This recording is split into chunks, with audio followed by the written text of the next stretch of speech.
Bonjour à tous, je m'appelle Isabelle, j'ai 26 ans.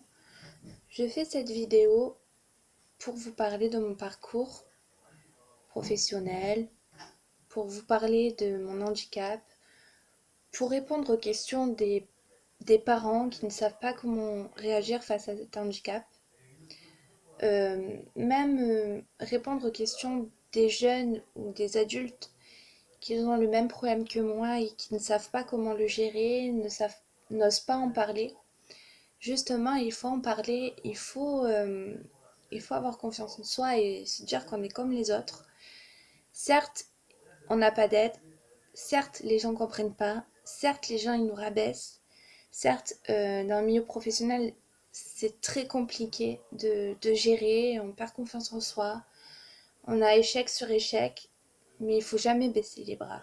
On est comme les autres, certes, on a notre différence, mais la différence fait qu'on est unique en fait. En fait, voilà, je fais cette vidéo pour vous parler de ces handicaps. Personnellement, moi, qui me pourrissent la vie, mais au jour d'aujourd'hui, j'avance, je ne baisse pas les bras, je suis suivie et je me dis que au bout du tunnel, je vais réussir.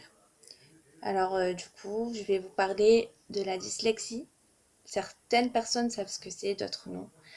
De la dyspraxie et de la dyscalculie. On parle plus souvent de la dyslexie parce que, on va dire, c'est plus courant. Mais la dyscalculie et la dyspraxie, on n'en parle jamais. Quand je parle de ça à des personnes, ils me disent qu'est-ce que c'est? C'est des problèmes de yeux. Alors non, ce n'est pas des problèmes de yeux. Et je trouve dommage que personne n'agit, qu'on ne soit pas aidé, qu'il n'y ait personne pour nous aider. Et je trouve ça dommage. Alors, pour répondre à votre question, la dyslexie, c'est des problèmes de chiffres, des problèmes d'orthographe. On peut confondre le feu, le che, le se. La dyscalculie, c'est tout ce qui est chiffres, les maths, lire l'heure, lire les chiffres. Par exemple, pour ma part, moi, ça m'handicape énormément. Par exemple, si je suis en vente, que je dois rendre de la monnaie, je ne sais pas. Je ne sais pas faire d'euros 90. Oui, d'euros, je sais, mais 90 centimes, je ne sais pas. La dyspraxie, c'est un handicap moteur. Et un handicap moteur dans le sens où on fait le contraire, par exemple. Comment vous expliquer? On va me dire avancer, moi je vais reculer ma chaise. Par exemple, je fais de l'équitation, j'ai mis un certain temps pour comprendre comment préparer mon cheval. Les parcours, c'est pareil, je mets vraiment du temps, des fois je confonds. Et quand j'étais petite, j'étais au CP et on m'a abandonnée, on m'a mise en CLIS. La CLIS, c'est des enfants perturbés, trisomiques, suicidaires. Et je me suis sentie très mal dans cette classe. C'est d'ailleurs toujours un traumatisme pour moi. Je n'oublierai jamais ce que j'ai vécu. J'allais souvent à l'hôpital de Hachiman pour faire des tests. Pourquoi j'avais ce problème, d'où ça venait. En fait, je me sentais comme un cobaye. Quand j'allais à l'orthophoniste, des fois il y avait des orthophonistes qui venaient pour me peser ou pour savoir un petit peu comment je fonctionnais. Après la CLIS, je suis rentrée en SECPA au collège. En SECPA, c'était beaucoup mieux que la CLIS, mais il y avait quand même des enfants un peu perturbés. Et niveau scolaire, on m'a pas du tout dirigée, on m'a mise justement en vente. C'était ça, ou sinon j'avais pas de diplôme. Du coup, je suis partie en lycée professionnel où j'ai passé un CAP vente que j'ai réussi, mais comme je vous expliquais au début de la vidéo, la vente, c'est pas fait pour moi. J'aime beaucoup ce métier. J'adore le contact avec les gens. Je conseille, j'adore ça. Mais malheureusement, la caisse, c'est pas possible. Et puis, je mets du temps à comprendre certaines choses. Certains patrons, enfin, la plupart des patrons ne comprennent pas justement. J'ai un bon CV. quand je poste des CV, j'ai deux trois entretiens dans la semaine. Les patrons, ils sont heureux de voir mon CV, hein. Mais malheureusement, quand ils savent que j'ai ces problèmes, on vous rappellera. Et malheureusement, ils me rappellent jamais.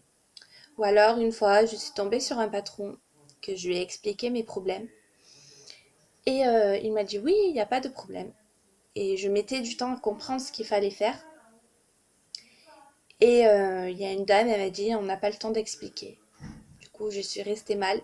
J'y arrivais pas. Le patron m'a convoqué, m'a dit ben voilà, qu'est-ce qui se passe? Alors je lui ai expliqué que je mettais du temps à comprendre.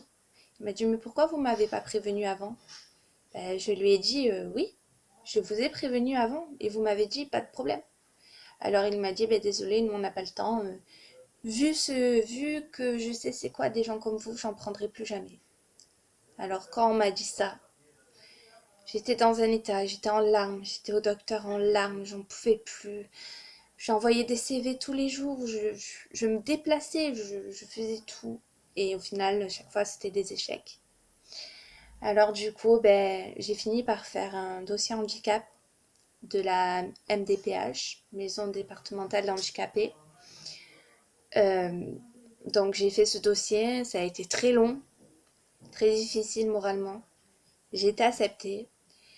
Et du coup, j'ai fait ce dossier et quand j'allais à la maison départementale d'handicapés qui se trouve à Marseille, je me sentais vraiment pas bien là-bas parce que je voyais des gens qui étaient vraiment handicapés et j'étais là-bas et je me disais mais qu'est-ce que je fais là? Pourquoi je suis là?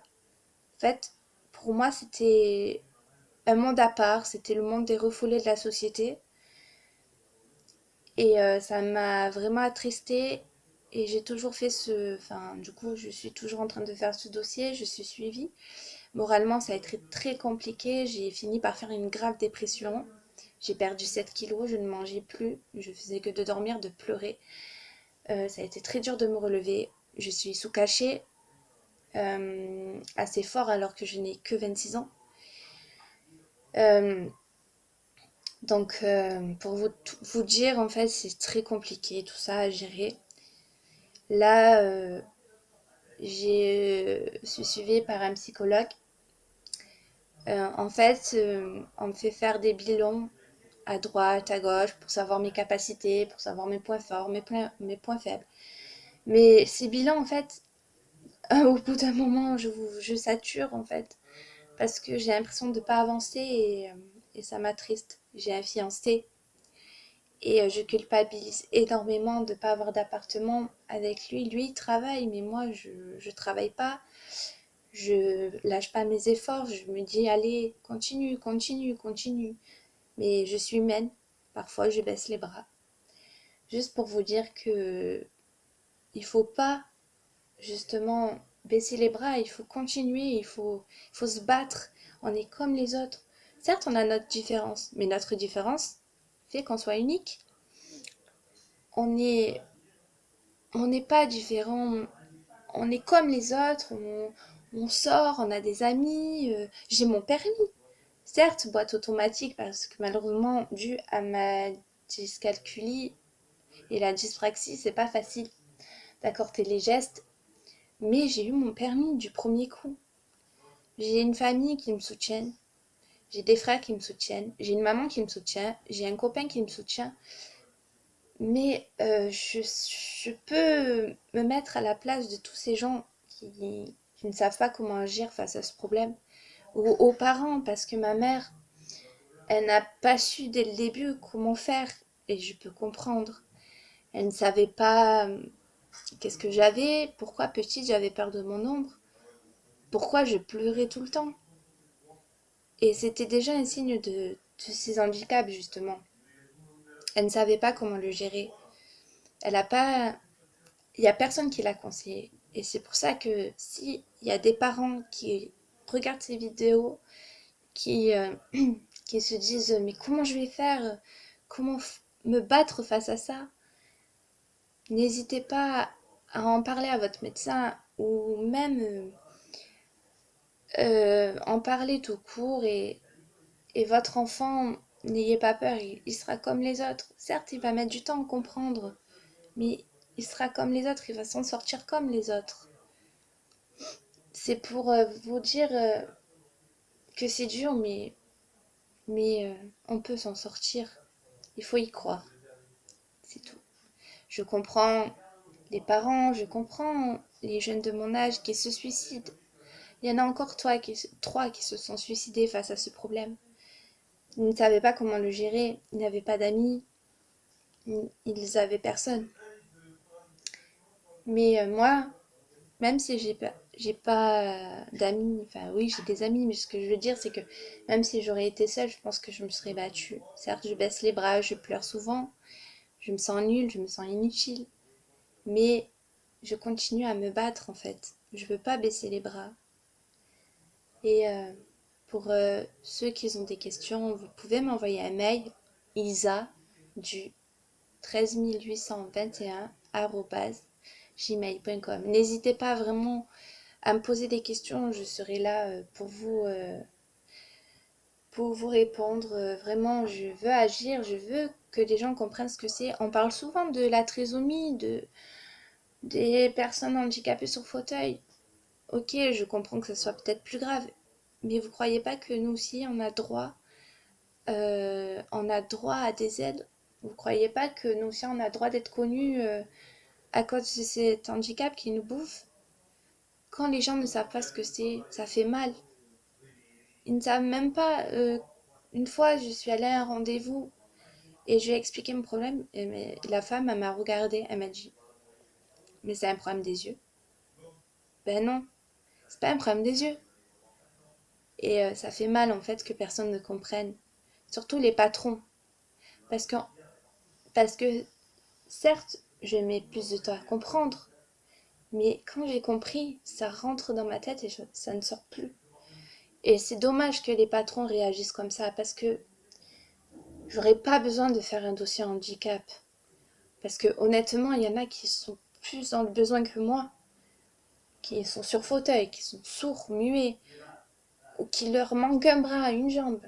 Moi, j'ai tout ce qu'il me faut. C'est juste ces trois handicaps qui me bloquent et les patrons ne veulent pas de moi. Combien de fois on m'a dit tu n'es bonne à rien, tu sers à rien, tu n'arriveras jamais à rien dans la vie. Combien de fois on m'a traité de feignante pour vous dire que je n'ai jamais baissé les bras. Croyez en vous, croyez vraiment en vous.